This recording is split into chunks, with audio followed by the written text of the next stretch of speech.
Welcome everyone. This week's QTMS seminar, we host Subir Sachdev from Harvard University. He's going to talk about from the Sachdev-Ye-Kitaev model to a universal theory of straight methods. Sorry, if you're ready, you may start. Okay, thank you very much, Omar, for this kind invitation. I have a little cold, so I apologize if my voice is a little low or so on. But and feel free to interrupt questions at any time. And yeah, all right. So it's a pleasure to be talking to you at Bill Kent University. All right, so as the title says, this is a talk about strange metals. That's been the focus of my research for a long time. But before I describe what is a strange metal, let's talk about what is a non-strange metal, for which we have very good theories, going back to classical works of Boltzmann and then the quantum generalization by Landau. So this would apply to almost all metals that are used in the technological industry, for example. And so the basic idea is that you can think of essentially even a gas of electrons or a gas of molecules as independent of each other, apart from rare collisions. And in the classical gas that Boltzmann studies, the collisions are rare because the gas is dilute. And in a quantum gas that Landau and Sommerfeld studied, the collisions are rare because of the exclusion principle. So basically, the basic underlying assumption in the Boltzmann-Landau theory is that collisions are rare, and we can forget about interference between successive collisions. So we just treat each collision as statistically independent of the previous collision, and that's the heart of what goes into Boltzmann's equation. So now this theory has been very successful. It describes, as I've said, the flow of current in metals. And one of the consequences from the Fermi degeneracy is that the time between collisions, which I'll call tau, becomes very long at low enough temperature. So it's roughly of order 1 over u, where u is the strength of the interaction, t squared. So even if the interactions is very large, there's a t low enough that it's always of t squared. And one of the consequences of the scattering time is the resistivity is a square, depends on the square of time, this rho of 0 coming from the impurities, and this coming from the interaction between the electrons.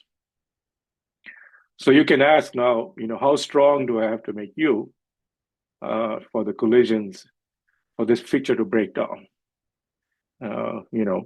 And excuse me. And by that type of argument, I argued a while ago that the time has to be longer than this Planckian time. So there's like a fundamental time which involves Planck's constant and absolute temperature. So this, as long as the collisions are more longer than this, then the theory is okay. So roughly the idea here is that the electrons move independently of each other in straight lines before they collide, and the collisions are sort of random. So after the collision time, things become chaotic. All right, so now let's move on to the cuprates, where already in the early days, it became clear that this paradigm, which had worked so well for so long, needed a strong updating. So here's a cuprate high temperature superconductor, yttrium-bearing copper oxide. It's a little ceramic, and it can go superconducting at the liquid nitrogen above liquid nitrogen temperatures. So you just need to dip it in liquid nitrogen, and it transmits electricity without resistance. And one exciting development in recent years is that people can now make big magnets out of these, out of YBCO. So these are wires of YBCO here.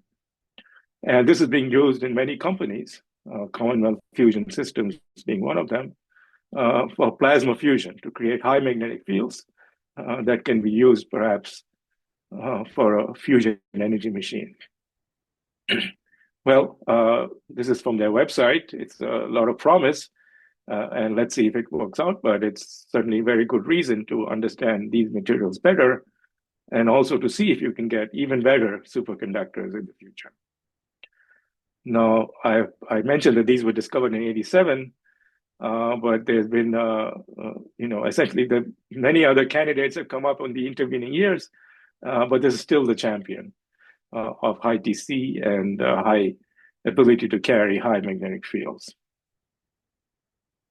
All right, so what is the strange metal here? So here's a phase diagram where you're varying temperature on the vertical axis and hole doping, which I'll call P, on the horizontal axis. And the P is varied by changing the oxygen concentration. And in some intermediate range of P, you get a high temperature superconductor with a critical temperature close to 100 Kelvin. But let's ask what's above this high temperature superconducting region.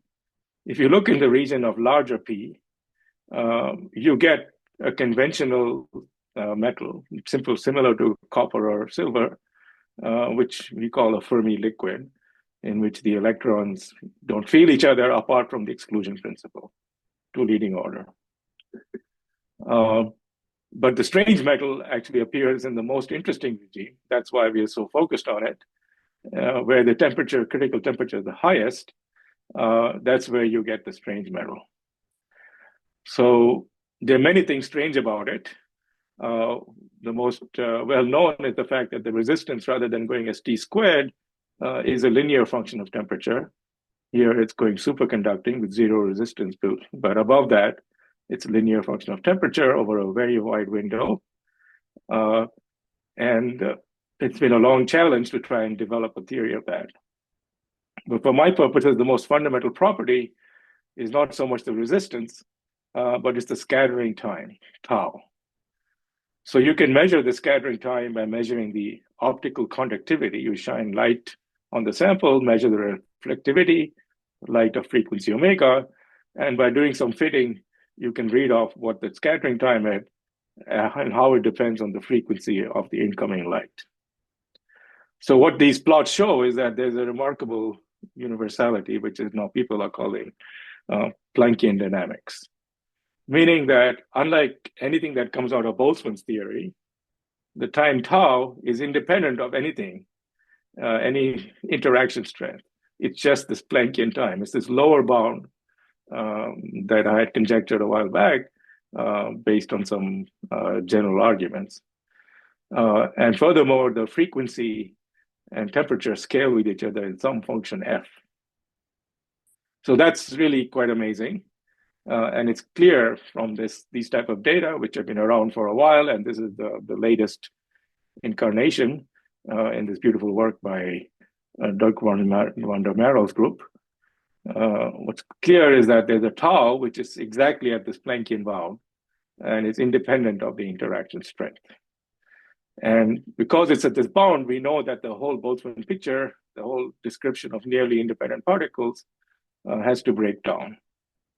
And the breakdown has to come from quantum effects, because it's the H bar here that appears in as fundamental a quantity as tau. Okay, so we need a model for this. We need a theory, and there's of course been a worldwide effort to come up with a theory of this. What I'll tell you is a particular direction, which I think has been quite successful. And it started in '92, where with my first student, Jinwoo Ye, we said, okay, the real material is very complicated. We want to find any model, I don't care how ridiculous, which has this Planckian behavior, which has this kind of very chaotic quantum behavior with very short scattering rate. And that's what the SYK model is. So it's here's a. Can I ask a question? Yes, please. No. So Professor Sachdev, this is the first time I've heard you mention your motivation for looking for this model. So Yes. even then, even at that time, you were looking for something which had this Planckian behavior because that was a long time back, and we didn't really have that ADS-CFT or anything like that at that time. So Well, yeah, at that time there was no connection in my mind to ADS-CFT. right, right, right. In fact, this was 92, and ADS-CFT appeared in 97 or 98. It was before ADS-CFT. I didn't even know what a black hole was, but there were experimental indications that you were near this bound. And just from a condensed matter point of view, I came up with this notion of a bound, which is actually in my book published in 1999. And we were looking for a model which would have such properties. Yeah. Okay. But the connection to black holes came a bit later, and I will talk about that towards the end of my talk. But definitely the motivation in the early days, what's going on with this thing here? I mean, if at some point you could maybe, go over what your original motivation was for coming up with that bound, that would be helpful. So, well, it came from looking at quantum phase transitions and computing this kind of scattering rate on different sides of a quantum phase transition. And I found that the scattering rate appropriately defined always seemed to become larger when you approach the quantum critical point. As you move away from the quantum critical point, it was always going down. I'm sorry, becoming much larger. So the rate was becoming going down. So the shortest possible tau in a lot of models we studied, which are described in my book, was at the quantum critical point. And right at the quantum critical point, there were general scaling arguments that the scattering rate should be h bar over kt. That's something I came up with by solving some quantum Boltzmann-like equation for a quantum critical point and worked with Kedar Damle. And there we realized that, and so based upon all this evidence, I made a conjecture, mostly a guess, that there should be a bound. So it was based on the behavior near the quantum critical points.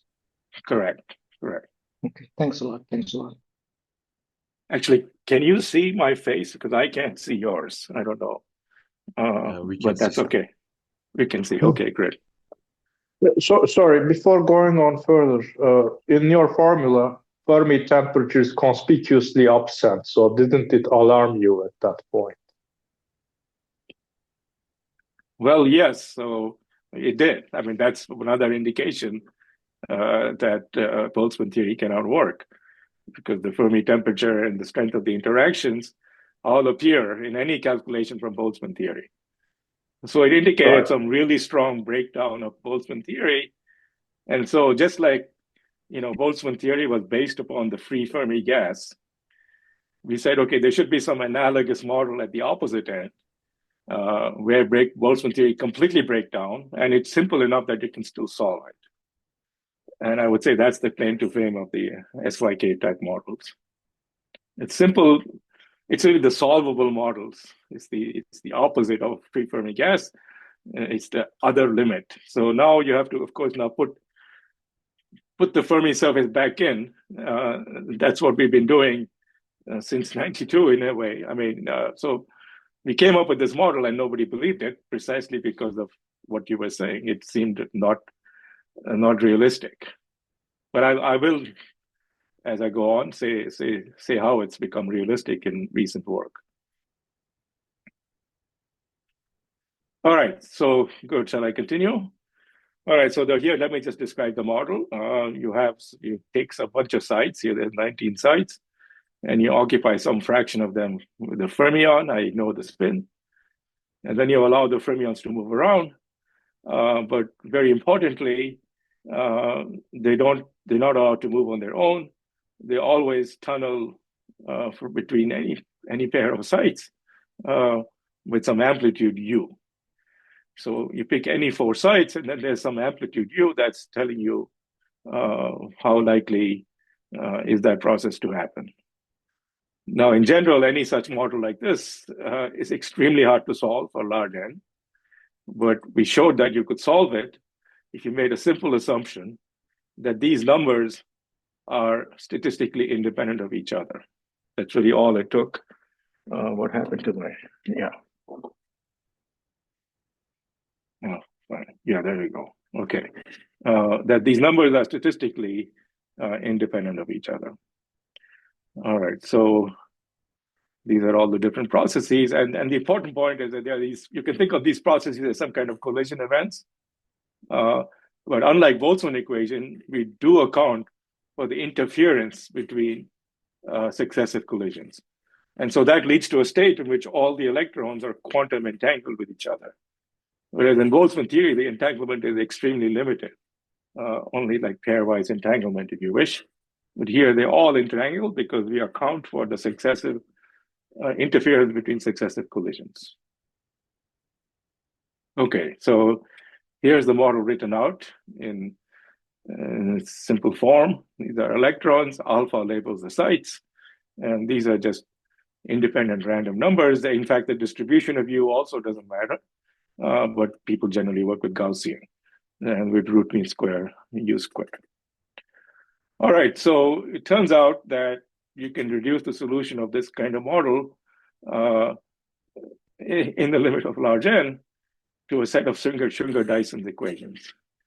And you just do perturbation theory in U, and then you average graph by graph, and you find that as n goes to infinity, this particular graph is the only one that survived because it's summation of 3 indices here and a factor of 1 over n cubed.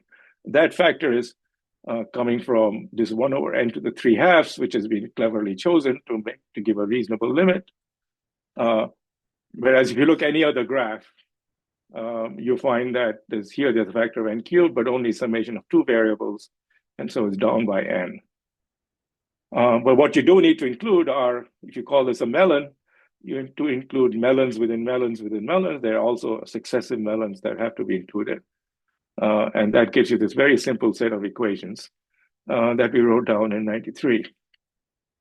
So for the next 5-10 minutes, all I'm going to tell you is the solution of these two equations. When we wrote down these equations, we said, oh, surely somebody solved this. And we can figure everything out in a few minutes. Both statements were incorrect. It turns out that the solution of these equations is incredibly rich and has hiding in it even aspects of quantum gravity. This is something that excuse me.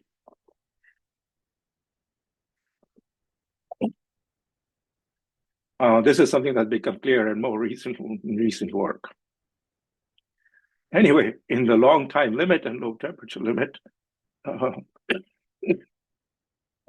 excuse me, this can be. What I was saying was that if you solve these equations, you find spectral functions which have a width which is just kT over h bar. So you have, even in the equilibrium properties, an immediate indication of some kind of Planckian, universal Planckian behavior, where in fact this time is completely independent of the strength of the interaction and also of the density or the Fermi energy, as you would say. There is no concept of a Fermi energy here.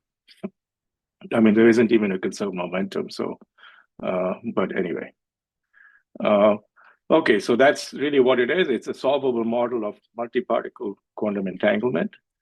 And it yields a quantum state whose excitations are not particle-like. They're not bosons, fermions, or anyons. And the current is carried by an entangled quantum soup.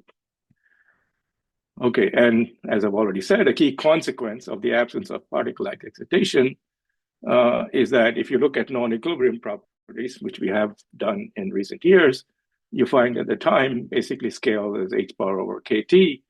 So you get, the dependence of tau on temperature and frequency to be very similar to what's seen in various experiments. But of course, we can't declare victory because the model is extremely artificial. It's just got particles with infinite range interactions only interacting and not moving without interaction. That's highly unphysical. So, we can't just go ahead and apply it to the cuprates. But it's taught us a lot. And there's been a huge, effort by many people to take these insights and make it more realistic description of the cuprate superconductors. So there's been many attempts tried, but what's been most successful is a generalization not just of the SYK model, but what's called the Yukawa SYK model, which has appeared in various forms in work by many people. So here's the model. It's really very simple. It's a bunch of fermions, which have the same energy on sites I at some chemical potential. And then you have a bunch of harmonic oscillators, phi, and this is the canonical momentum, all with the same frequency. So you take a bunch of oscillators with the same frequency, with fermions that don't move, are just sitting around, and then you couple them together by this interaction, which is a Yukawa type coupling, where the excitations of phi moves a fermion from site I to site j with some amplitude GIJL. So again, this is a very difficult problem to solve in general, but if you make the assumption that these are independent random numbers, then you can do it. And at the end of the behavior of this model of mixed bosons and fermions is actually very similar to the SYK model. It's a bit more complicated. There are various scaling dimensions here that are different, but you again get the same Planckian behavior, as was shown in these works by Estelez-Schmalian and also Yukshan Wang. Excuse me, may I ask one question at this point? Oh. Yes, please go ahead. Please go ahead. Who is going first? You can go first. It's okay. Okay.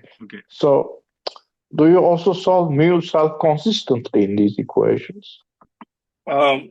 Yes, you choose mu to get, depends whether you fix the density or the chemical potential. You can do it either way. So mu is some function of density, and this behavior is kind of generic. For any density, you get this behavior.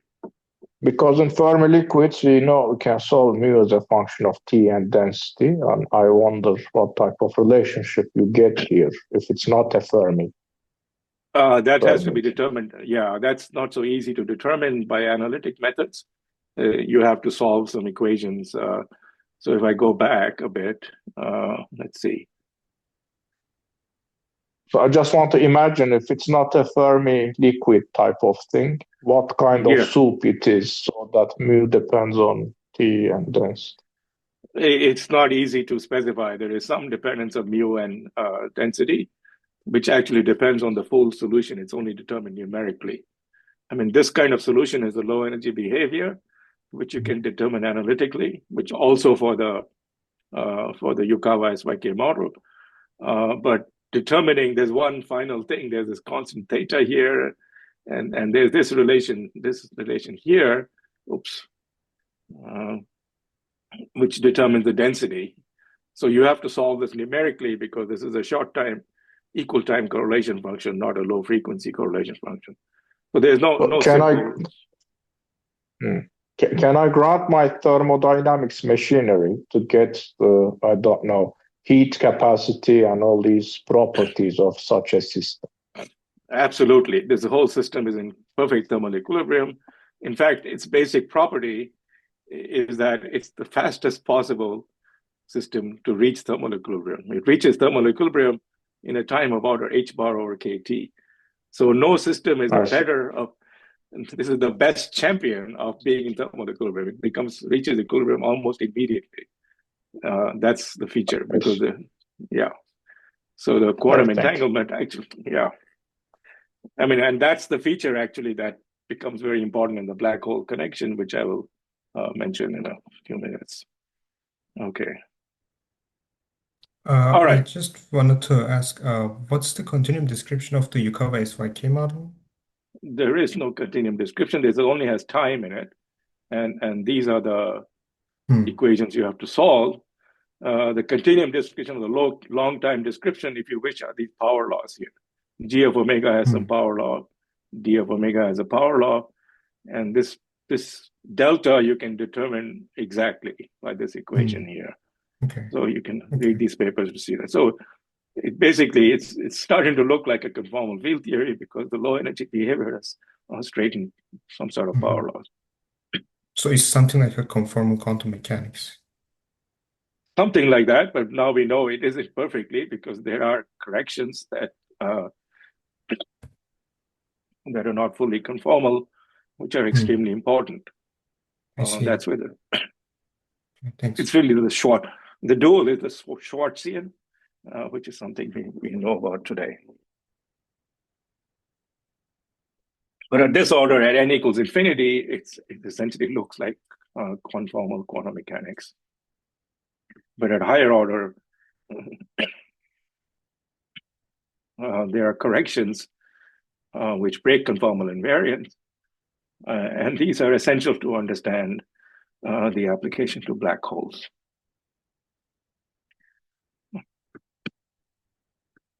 Okay.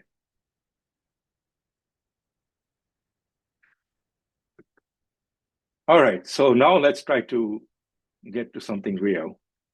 So as I said earlier, we've done a lot of thinking of quantum phase transitions, but now we want to turn to the problem of quantum phase transitions in metals, and in particular in metals with impurities. So if you wanted to understand the resistance of an ordinary metal like copper or gold, you started with the Boltzmann theory. You put in a few impurities. It's really essential to relax the current and the momentum. And then you solve it and you get a very, very good theory. So what we want to do now is do the same thing for a system near a quantum phase transition in the presence of impurities. And it turns out we believe we have the generic theory for such transitions now, and it's closely connected to this Yukawa-SYK model. The most important change being you have to really put it in 2 dimensions. So now let me, take a different tack and really talk about this strange metal in the context of this phase diagram, with the idea that there is some sort of quantum critical point that's really driving some quantum phase transition here, which is responsible for the strange metal. Okay, so this is kind of the generic phase diagram you could draw for any interacting system. You have some tuning parameter S, and when S is large and positive, you just have a Boltzmann-Landau system with a Fermi energy and a Fermi surface. So these are the occupied states, and these are the empty states. So this is now in momentum space. And then as you tune S, as you make it smaller, there's some scalar field phi that goes from having no expectation value to having a non-zero expectation value. So then at 0 temperature, there's a quantum critical point, and a popular strategy for the same strange metal is to understand the consequence of this quantum critical point in this quantum critical region and maybe get a strange metal. Okay, that idea has been around for a long time, but it's been surprisingly difficult to get a strange metal there for reasons I'm not going to describe. But let me make this thing a little bit more specific. So one possible quantum phase transition we can consider is the onset of antiferromagnetism. So this would be appropriate for many quantum materials like the pnictide materials, also the electron doped cuprites, where you do indeed have antiferromagnetism going to 0 right near where the superconductivity and the strange metal appear. So the phi is some order parameter that measures this broken symmetry of the spins forming this staggered arrangement. And because of this staggered arrangement, the Fermi surface also breaks apart or reconstruct, as we say, into little pockets. And all of this has been observed and studied in many materials. So this is a good critical point to study. But for the cuprates, so this is a critical point with symmetry breaking. But for the cuprates, a little bit not reasonable before I go to there. So you would have some field phi, and you have a Fermi surface, and you'd couple them together to get a theory of this quantum critical point, which I'll write down in a minute. But for the cuprates, there is no antiferromagnetism right near the quantum critical point. You see that here. So if this is the quantum PC, antiferromagnetism is long gone before you get to the strange metal. So this picture really can't work for the cuprates. So what works? Well, so this is what we've been working on the past few years, and I'll say a bit about this. What you're getting here is a more complicated state. It's what we call a fractionalized Fermi liquid, because it's a state without any broken symmetry, but nevertheless, you get, anyway, so this is a state which has fractionalization and also gauge fields. So in fact, this field phi is not a broken symmetry, but it's a Higgs field. But in the end, the theory is not so different, other than the fact that this phi carries an emergent gauge charge. It's again the theory for phi coupled to a Fermi surface with a boson fermion coupling. So with this physical picture, now we know what we have to do. We start from this Yukawa-Syk model, where you had fermions and bosons. Here the bosons were just completely all at the same frequency, and here they all had the same energy, the fermion. So you fix that. So you fix that by giving the electrons a Fermi energy. It's a kinetic energy E of k, and that gives you a Fermi surface. And you take the boson and you write some Landau-Ginzburg theory for it with spatial dependence, and then you put a Yukawa coupling between them. So this theory has been studied a great deal. It's sometimes called the Hertz-Millis theory of quantum phase transitions. But it turns out it cannot describe the strange metal, because the theory as it's written down is completely translationally invariant. So in the absence of impurities, there's something called drag, which has been known for a long time, but was overlooked in many, many papers, that,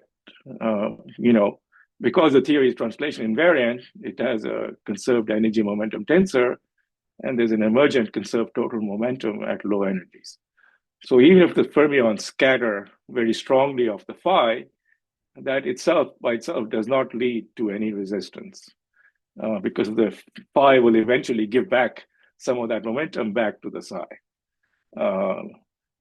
All right, so this is, this is a well-known fact that this should happen, going back to work in the 1930s, where people were thinking about, again, fermions coupled to bosons, but in the context of the electron-phonon problem. But it turns out that the electron-phonon coupling is rather weak. And so to see this drag effect, you really need extremely pure systems where the phonons interact many times with the electron before scattering off an impurity. However, in our case, we're not considering weak coupling. There's Yukawa coupling between psi and phi, which trails strong coupling near the quantum phase transition. And so drag effects are much more important. And so from this, as we've discussed in various papers, the conserved momentum precludes strange metal behavior in transport. And this was something that became clear to us in this paper with Hartnell et al., where we were really using holographic methods to understand these strongly coupled theories.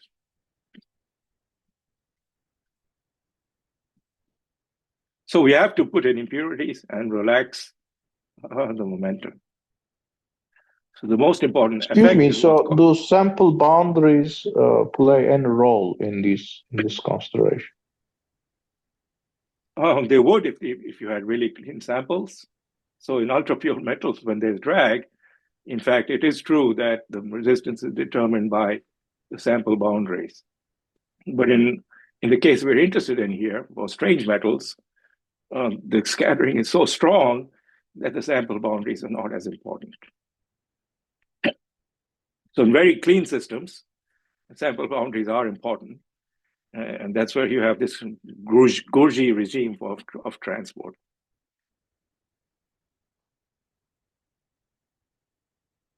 Okay, so what is this Harris disorder?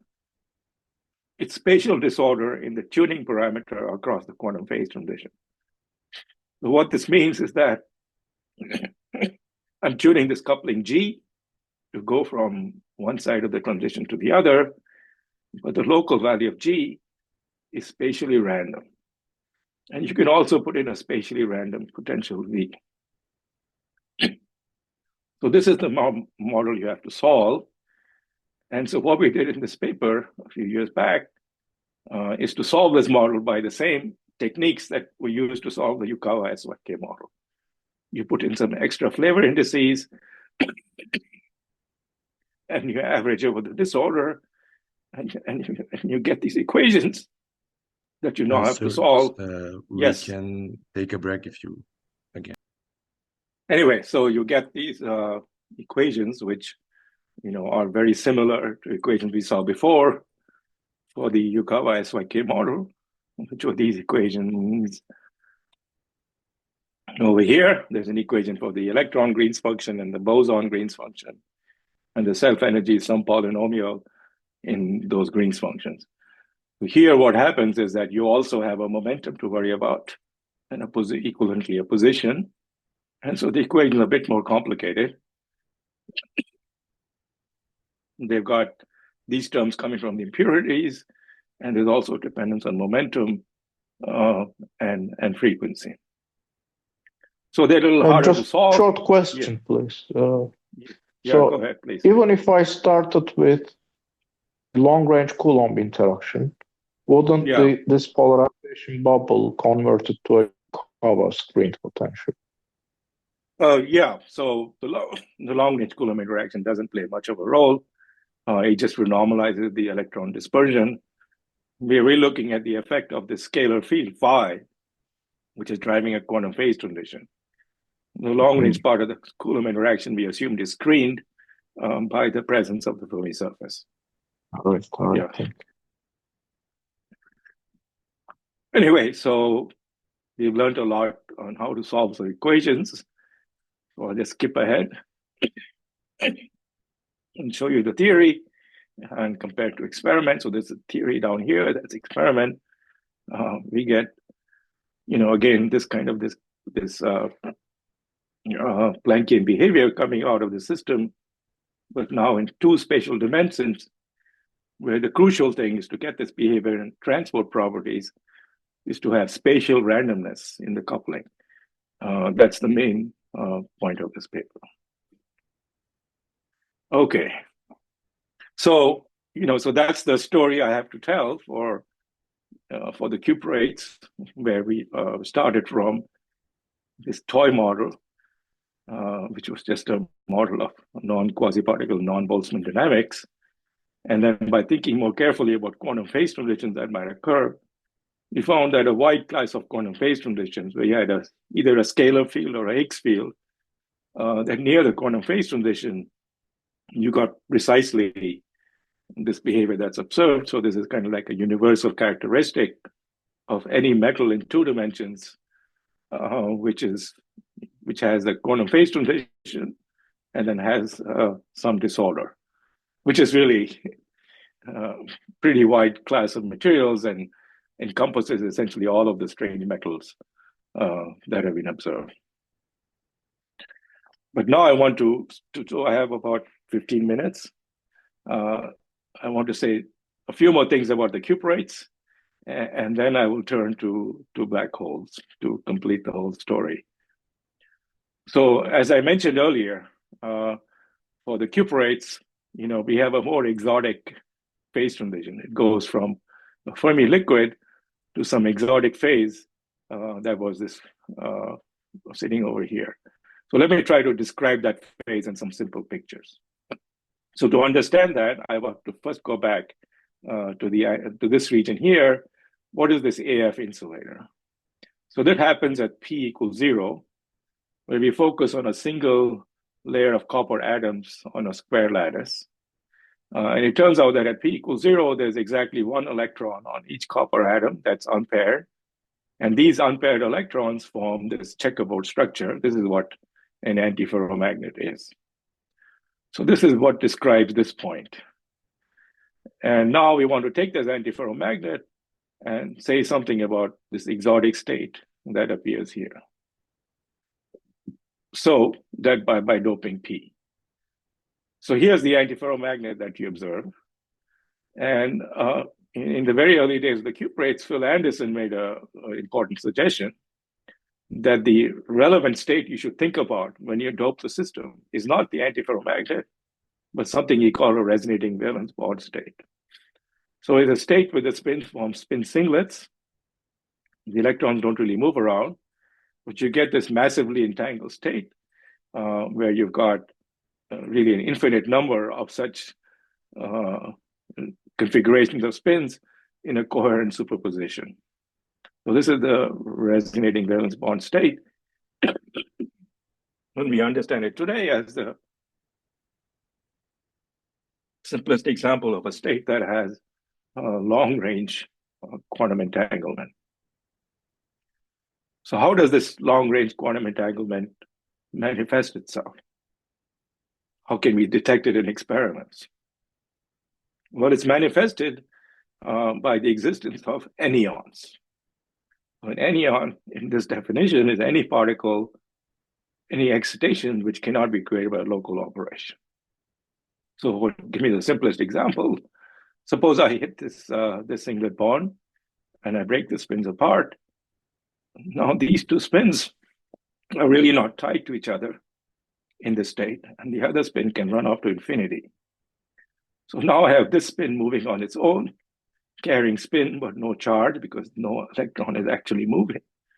And this spin-on, as it's called, is the simplest example of an anyon. And it required an operation where I had to do a local operation where I broke the bond. But then I had to do a non-local operation to move this other spin-on out to infinity. So that's the fundamental property of this long-range entangled state, that it has excitations which are fractionalized and which cannot be created by local operations. So in fact, these anyons are the basis of quantum error correction in quantum computers these days, but that's not a direction I'm going to say more about. Okay, but this is all at p equals 0 when you have one electron on each side. Now I have to remove a few electrons. And so you remove a density p of electrons, and now you have these vacancies which can move around, and as they move, they carry spin, or they carry charge, but no spin.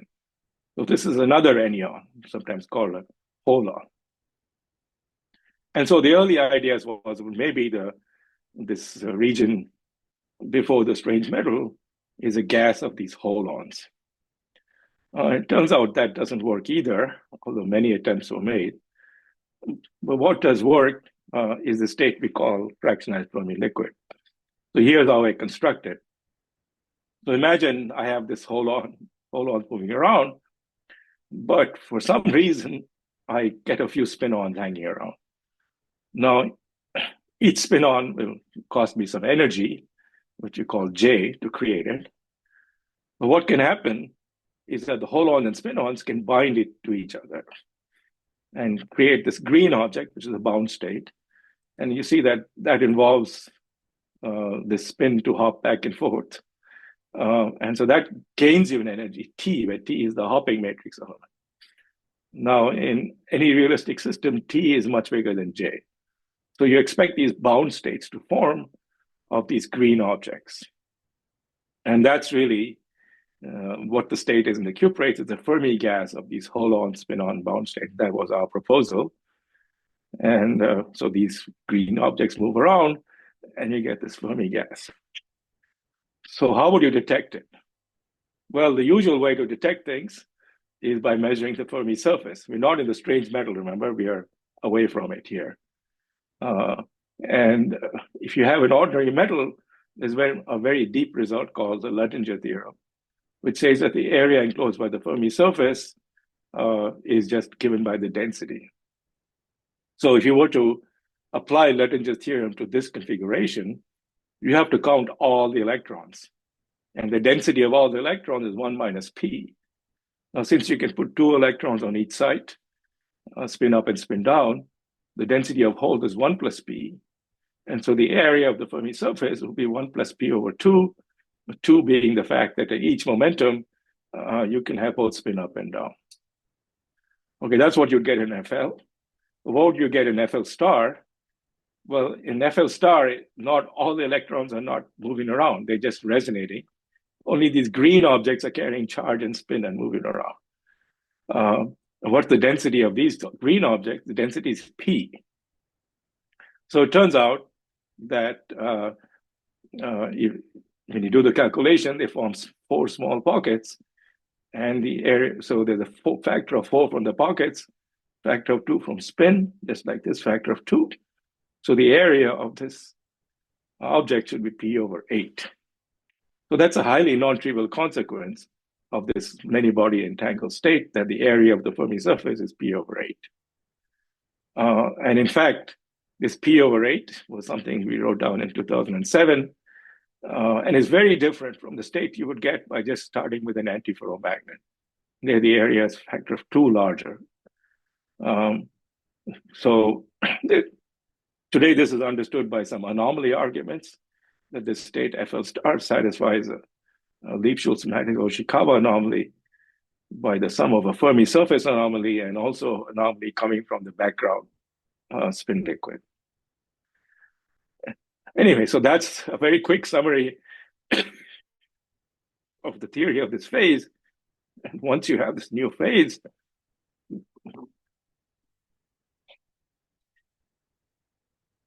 then a quantum phase transition between FL star and FL gives you this theory of the strange metal. Anyway, I can't resist mentioning an experiment just mentioned last year. So I won't go into the details here. They measure something called the angle-dependent magnetoresistance. They apply a magnetic field at some angle and measure the resistance in this direction. And then they vary the angle of the magnetic field. And from this measurement, they can read off the size of these pockets. And what they find, in fact, they said in the paper that the pockets occupy only 1.3% of the Brillouin zone. This is what P equals 0.1. However, our prediction was P over 8. For 0.1, that's 1.25%. So that's really remarkably close and very different from what more conventional fluctuating order theories would suggest. So anyway, I think that brings it all together very nicely. For the cuprates 2, you have these 2 phases here, FL star and FL, and the quantum phase transition between them at PC gives you this theory of the strange metal. All right, so in the last few minutes, let me talk about black holes. And how, to my complete surprise, well, I don't know, certainly in 92, I didn't even know what a black hole was. And the CFT correspondent didn't exist at all. But over the years, now people have realized that, in fact, the SYK model gives you a much simpler realization of something like the ADS-CFT correspondence, which actually applies in the absence of supersymmetry to charged black holes. That's all. And you just need a black hole with a net charge, and then the low energy limit is, in fact, consistent with the physics of the SYK model. So I just try to give you a sense of why this might be the case. So black holes, as you surely know, are solutions of Einstein's equation, and the horizon radius, out of which nothing can escape, is given by this simple formula where m is the mass inside the black hole. So this would be the Earth's mass, the R would be 9 millimeters. So that's how dense a black hole is. In fact, it's even denser because the matter continues to collapse into a singularity at the center of the black hole. So no one thought such things existed, certainly in 1916. But now there's been numerous experiments, and black holes are everywhere, including the center of the Milky Way. Okay, now Hawking in 1970, the early 70s, applied quantum mechanics to a black hole.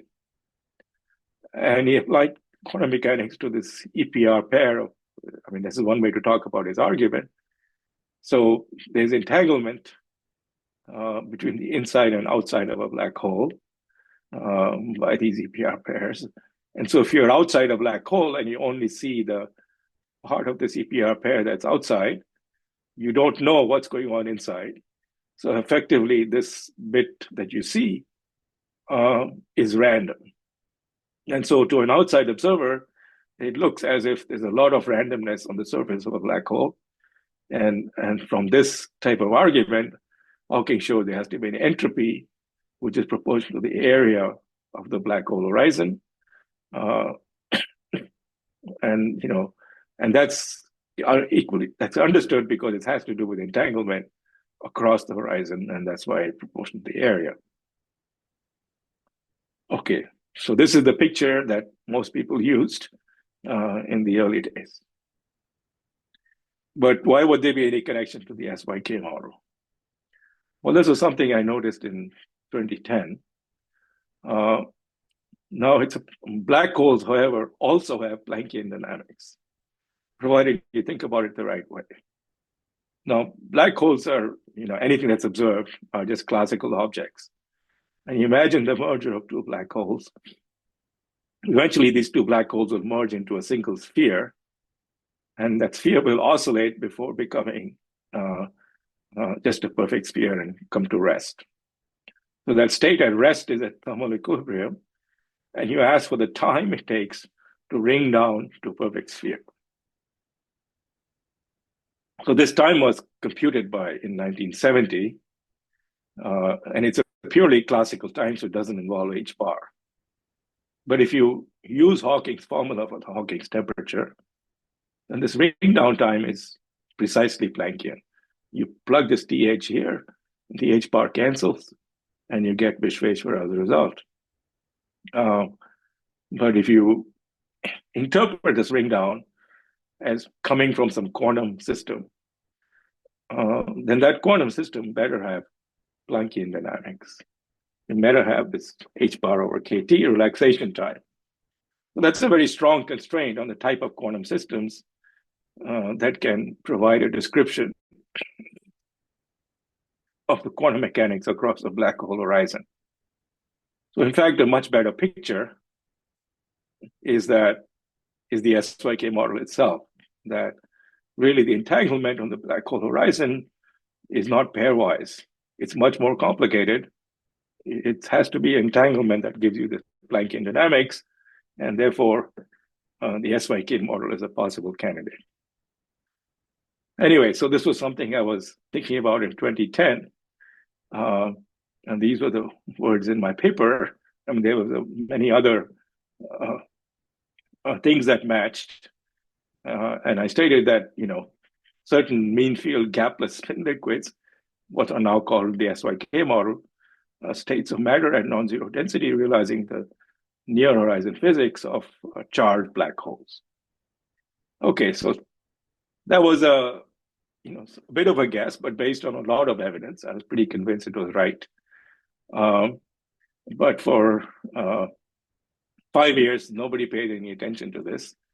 But in 2015, it all changed with the work of Kitaev and Marlasena and Stanford, who showed a much more precise correspondence.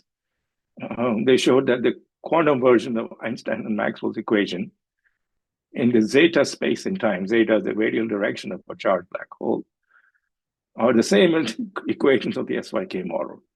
You can get the same set of equations for the low energy dynamics from two completely different starting points. You can start from the Maxwell-Einstein equation in 3+1 space-time dimension and take the low energy limit near a charged black hole. Or you can just start with these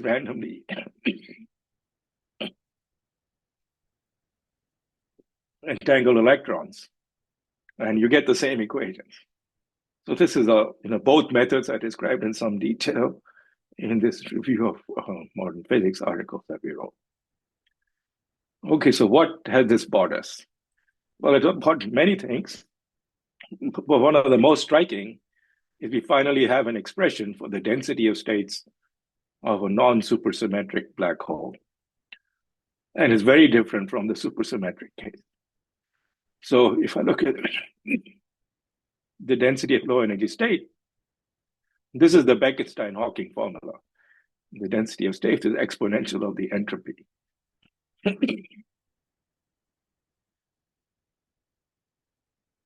Your air is zero at the area of the horizon at zero temperature.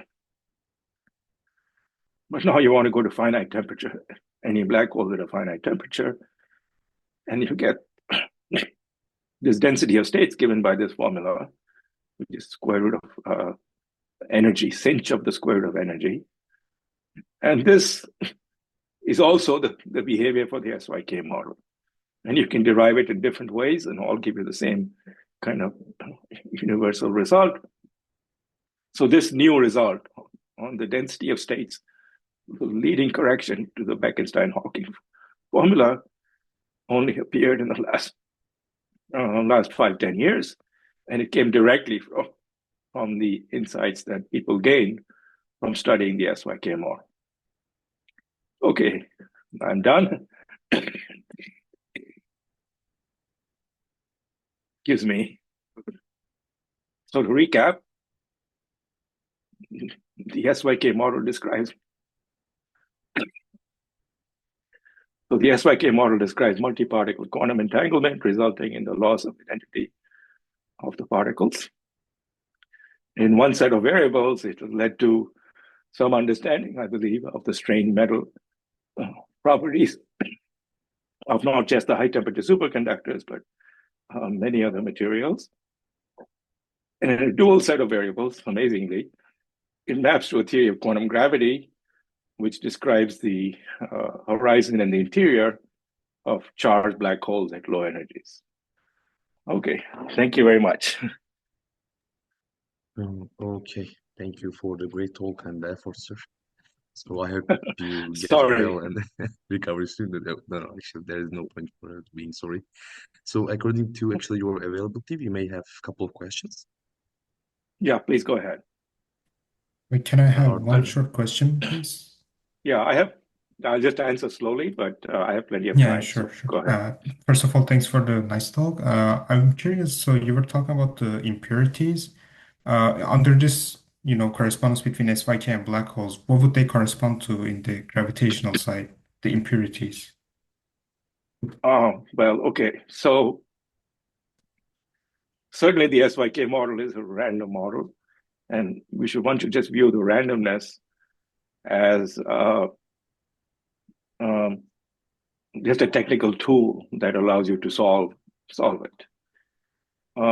But so here, say, if I'm looking at the energy levels of the SYK model, this is a picture of the energy levels. If I want to determine every single energy eigenstates, the spacing between these eigenstates is exponentially small. It's e to the minus n or e to the minus the entropy. So it's a incredibly tiny spacing. So if I want to know every single energy level, then I cannot use the SYK model. Okay, because sure, yeah, the position of every single many-body level depends on exactly what impurities you have. However, if I'm willing to coarse grain a little bit, if I only look at the envelope, so I have to coarse grain at a very, very tiny energy spacing, e to the minus Avogadro's number. That's how small the spacing is. So if I want to coarse grain a little bit, just look at the average properties over some energy window, then it turns out that the results don't depend on the randomness, they're independent of the distribution of Uij or anything like that. They only depend on certain, and that's where the self-averaging property comes in. So there is, ultimately, I'm not saying that SYK is a theory of a black hole. If you want to know every energy level, If you want to know every energy level, probably you have to do string theory, but that's way too hard. And the SYK model is just a trick that allows you to get the coarse-grained properties very easily. I see. Thank you. Okay, sure. We may have another question. There is. Yeah. Okay. You can So, go. yeah, sorry. First Yeah, of go all, ahead, please. thank you. Thank you so much for, powering through this despite your obvious discomfort. That's okay. So I'm fine. Here we go. I want to ask, one of the statements that you made in your last slide is that you said that from the description of the strange metal to the interior of the charged black hole. Yeah, I should change And that slide. I didn't really discuss the interior, okay, but there are okay. people are working on that kind of thing, and Mhm. thinking of the interior in terms of entanglement and how the entanglement gives you a description of the interior of a black hole using Mhm. SYK type picture. So that's related to this EPR equals Right. ER, and so yeah. So Mm. I should change that slide. I certainly didn't discuss that, and I don't know Okay. much about it. But one thing it has done is also lead to an understanding of the nature of the evaporation of a black hole and the page curve. And that also turns Mhm. out to be a Mhm. thing that you can capture with a coarse-grained description. And that was a big surprise. And people always thought that the page curve and so on require you to really know the microphysics of a black hole. Turns out you don't really need to know everything. You can still get by with a coarse-grained description, provided you include these wormhole configurations and so on. Well, this might be an indication of what the microscopic physics is, because if you have a strange metal and it's being described by fermions which are have these pairwise interactions, then maybe the microscopic physics arises from some similar kind of structure. Well, So, if you want to describe everything in the standard model, there are a lot of constraints, like various mhm, mhm, gravitational anomalies that select string theory as the probable ultimate microscopic theory. So mhm. I think it would be too ambitious to claim that this is the solution of everything. But what's I think remarkable that this very simple model can give you just about everything you could ever hope to measure. You're never going to measure every energy level of a black hole. That's essentially impossible.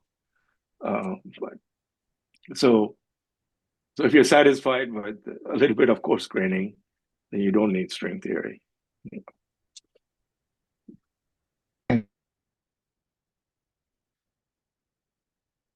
Thank you. If So there I have a are short question if you have time.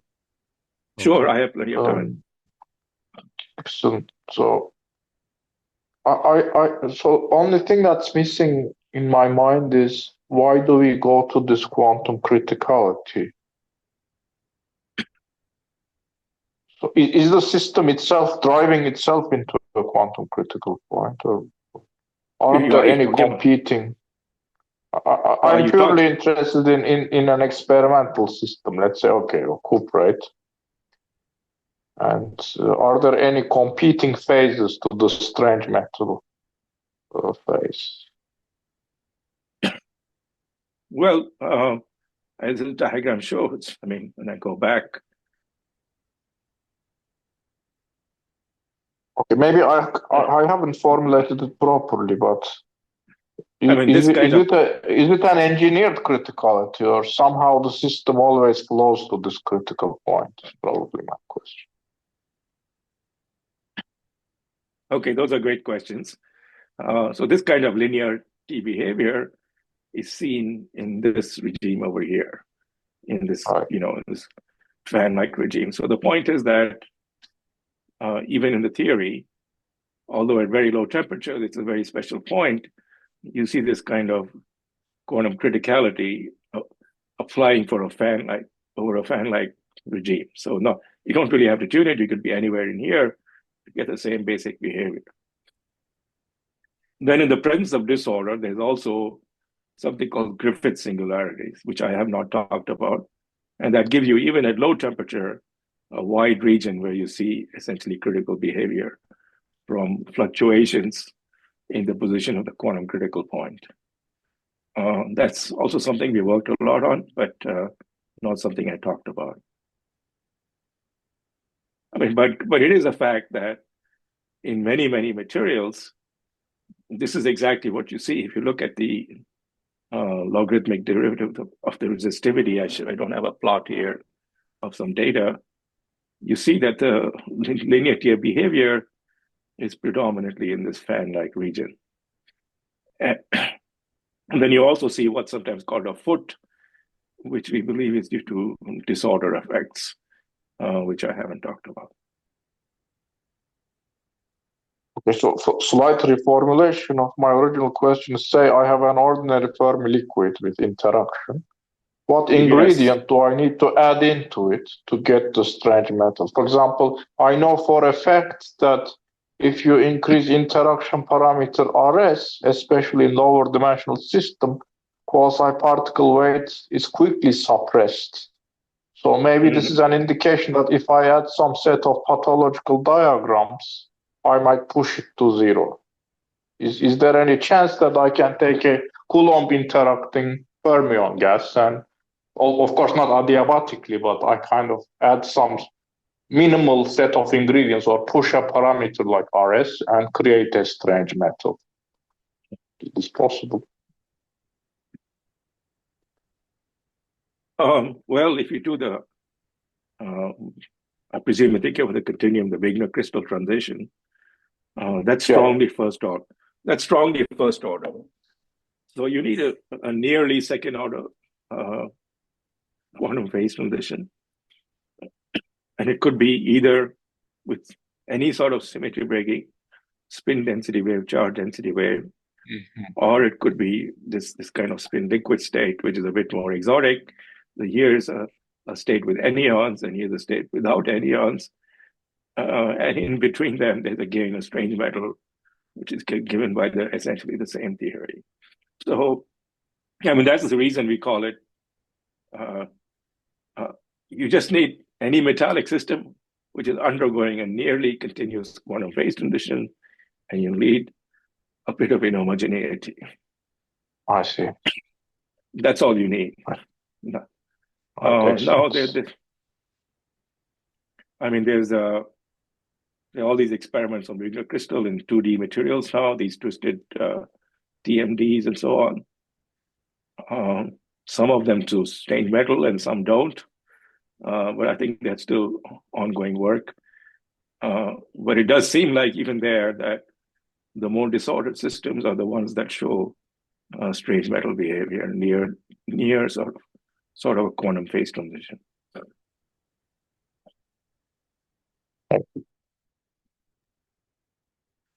Okay, thank you, sir.